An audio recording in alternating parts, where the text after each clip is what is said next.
Le classement. La manière que je fonctionne, moi, c'est... je fonctionne par date.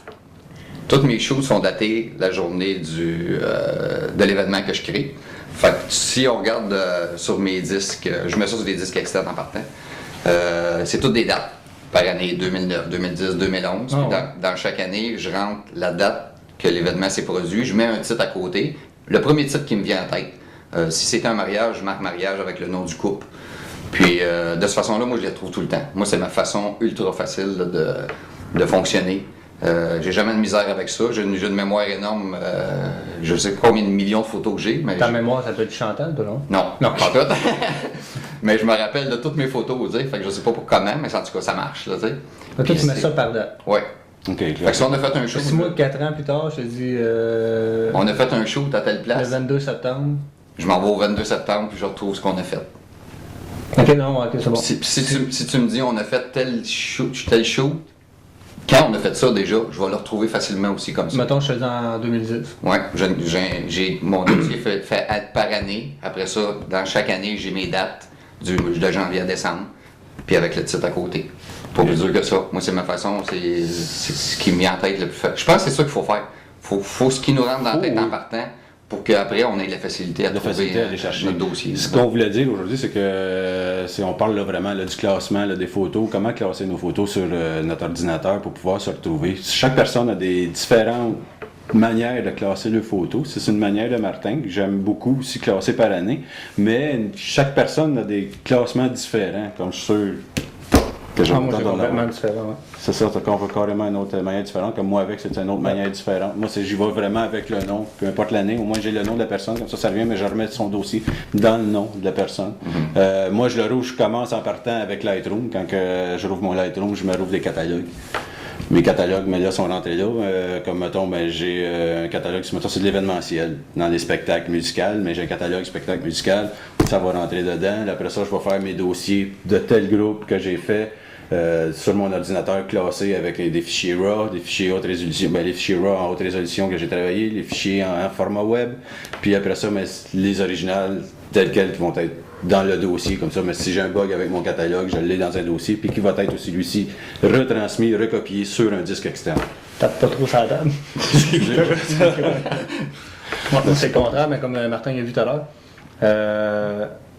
À titre d'exemple, je fais du modèle, j'ai un album modèle. C'est la maternité, immobilier, je marque courtier immobilier. Au niveau des modèles, mais là, comme vous l'avez vu tantôt, je rentre dans mon album modèle. Puis ensuite, je vais chercher le nom de la personne. Okay. Moi, je trouve ça plus facile. Puis surtout quand je fais des fois 2 puis 3 fois dans la même année, pendant 4 ans de temps, les mêmes modèles, j'ai son album, puis là, après ça, je mets les années. OK. À titre d'exemple... 2010, 2011, 2012. Ouais, c'est ça. Ouais. C'est ça. Fait que j'ai le nom de la modèle, c'est des photos dans l'année 2010, 2009. Puis à cette heure, encore des mauvaises expériences que j'ai eues, parce que ça fait 2 fois que mon disque dur saute. OK. À cette heure, c'est pas compliqué. On fait les photos, je les classe, mais aussi on les grave sur 2 DVD. OK. Un que je mets dans un stage que j'ai au fond, on a un entrepôt. OK. Une fois par mois qu'on va porter ça là. OK. Ma pile de DVD que j'ai fait. Puis l'autre que je garde ça dans des dossiers. Fait que le modèle appelle, je sors le dossier. Là, je te tannine, ça fait 2 fois mes disques durs sautent. Ouais. Puis s'il y a un conseil que je peux donner aux gens, faites-vous des copies. Des copies. Disque dur, c'est bien beau. L'effet miroir, il y a plein d'affaires qu'on m'a suggéré, sauf que les virus se transfèrent aussi. OK. Donc, moi, la meilleure disque solution. dur, externe. Ouais, moi, la meilleure solution que j'ai trouvée à cette heure, c'est DVD. Une que je mets dans un entrepôt, puis l'autre que je garde à la maison quand les gens ont besoin. Puis en même temps, je me dis, je passe au feu, n'importe quoi, mais j'ai un backup. C'est le meilleur backup que j'ai trouvé. Il est plus long à faire. Oui. C'est ça. C'est plus long, mais moi, c'est plus sûr. Puis au niveau des courtiers, ce que je vais faire souvent, c'est je vais le mettre par agent que j'ai fait. OK. Mettons, j'ai Linda Minetti, Suzanne Hull, Linda Minetti, puis après ça, je mets le numéro des maisons que j'ai fait. C'est le numéro civique de la maison, le nom de la rue. Par dossier. Par dossier, c'est ça. Fait que Linda Minetti, ça me dit retrouve-moi, mettons, telle adresse sur la 329. Je m'en vais direct dessus, ça prend une seconde. Puis je me fais ça encore là, des pochettes. Juste les courtiers avec des doubles copies. C'était la meilleure manière que j'ai pu trouver pour classer mes photos. Là. Il y en a qui vont le faire aussi par Lightroom et les bibliothèques. Ouais, par la bibliothèque, mais c'est sûr que. Je sais même pas comment ça marche. C'est sûr que, comme que je dis, par exemple, c'est d'ouvrir chaque catalogue. Quand tu rouvres ton Lightroom, il y a une petite boîte qui se rouvre, tu crées un nouveau catalogue, oui ou non, ou bien rentrer dans le catalogue que tu as déjà ouvert. Moi, je me crée des catalogues pour chaque catégorie, comme exactement comme tu le classes, tu vois, comme tu as dit, événementiel, mariage, modeling, modèle, quoi, ça, oui, je le rouvre comme ça, mais après, dans mon ordi, je recopie le dossier, mais justement, par nom, comme justement dans le modèle, dans le dossier modèle, de tous les noms, puis après ça, le shooting que j'ai fait dedans, tu sais. Événementiel, corporatif, c'est la même chose, c'est dans un dossier qui va être dans le corpo, là, après ça, chaque nom de compagnie que je fais, ou peu importe, là, après ça, ils ont les photos dedans. Mais la base de tout ça, par exemple, c'est toujours d'en avoir des copies, puis d'avoir toujours un backup en arrière. On parle maintenant aussi sur des DVD, ça évite un peu l'ordinateur, parce qu'honnêtement... Ouais, mais tu sais, là-dessus, moi j'ai entendu dire quelqu'un que sur DVD, ça ne durait pas très longtemps. J'ai eu cette rumeur-là aussi, que ça pourrait être bon une dizaine d'années. Sauf que moi j'ai entendu 3-4 ans, pas plus. Tu sais, moi si je fais... C'est quoi, il s'efface sur le DVD? Je sais pas si le DVD ils font, je pourrais pas te dire, là. Mais moi je fais un petit peu comme toi, et quand je transfère mes photos en RAW, je les mets dans mes dossiers que j'ai créés, que j'expliquais tantôt. Je les mets toutes là. Puis un coup qu'ils sont rendus sur mon disque externe, je me fais un DVD, mais j'ai 2 disques externes. Puis sur chacun de mes disques externes, mes photos terminées, je les mets sur 2 disques externes, pas mes photos en RAW, là, parce que ça prendrait des millions de tarots.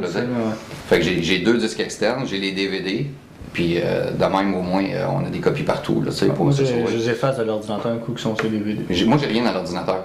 J'ai zéro. J'ai eu la rumeur aussi que sur DVD ça durait pas longtemps, mais j'ai pas vu de date d'expiration de ces DVD quand je les ai achetés. C'est en plastique. Je vous le dis bien franchement, c'est la première fois qu'on t'en parlait de ça. Non, mais j'avais déjà entendu ça. Donc j'ai pris le risque, puis de toute façon, je regardais des anciens DVD qui datent de beaucoup plus que. Ben, c'est ça, moi aussi, j'ai regardé des vieux, puis il n'y a aucune perte de qualité, c'est pas un VHS. Non, c'est ça. C'est comme si tu prendrais un DVD, t'achètes chez Vidéotron, au bout de 5 ans, il est plus bon, quoi. Ben ouais. Non, ça, moi, je fais mes backups là-dessus, puis je les sors même de la maison. Ouais, c'est la meilleure chose. Puis qu'est-ce qui trie? Il y en a beaucoup qui me demandent par l'iTunes comment trier avec la bibliothèque. Ça, c'est dans les paramètres, tu peux les mettre. Quand tu importes tes photos, oui, il se fait seul, là, dans les paramétrages. Est-ce que tu saves en TIFF ou en RAW? Ou en JPEG? Les 3.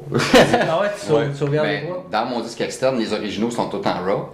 Après ça, quand j'ai eu travaillé dessus, ma photo est terminée, je la sauve en TIFF. Puis après ça, je la sauve en JPEG. Pour le client? Pour le client. Bon, on travaille de la même manière. Puis je me crée des formats de différentes grandeurs. J'ai un dossier que j'appelle martinbernier.com, qui a toutes mes photos finalisées, plein format, qui sont là-dedans. Puis après ça, j'ai un dossier que j'ai appelé moi site web, qui est le format web. C'est ça, c'est un format web. Si j'ai d'autres choses à placer après, ben là, je change mes formats ou j'ajuste, tagué, pas tagué. Prenez-vous le temps de renommer les photos au fond avec les mots-clés dedans pour quand ils se retrouvent sur le net? Ben, quand on les enregistre, ils s'enregistrent avec soit le TIFF, soit JPEG. Non, mais je veux dire, tu sais, comme mettons, tu peux mettre des mots-clés modèle, femme, oui, ça, je mets ça dans mes métadonnées, ouais. Tu le mets dedans? Ouais, c'est ça. Dans Lightroom, je l'ai par défaut. Tout ce qui rentre là sort avec ça. C'est automatique, ok, c'est ça. Mais ce que je vais renommer pour un site web spécifique, je vais nommer la photo avec le nom que je veux. Je vais marquer mon nom dessus, qui va être le nom de la photo en tant que tel. Là, de cette façon-là, ça se retrouve pareil tout le temps.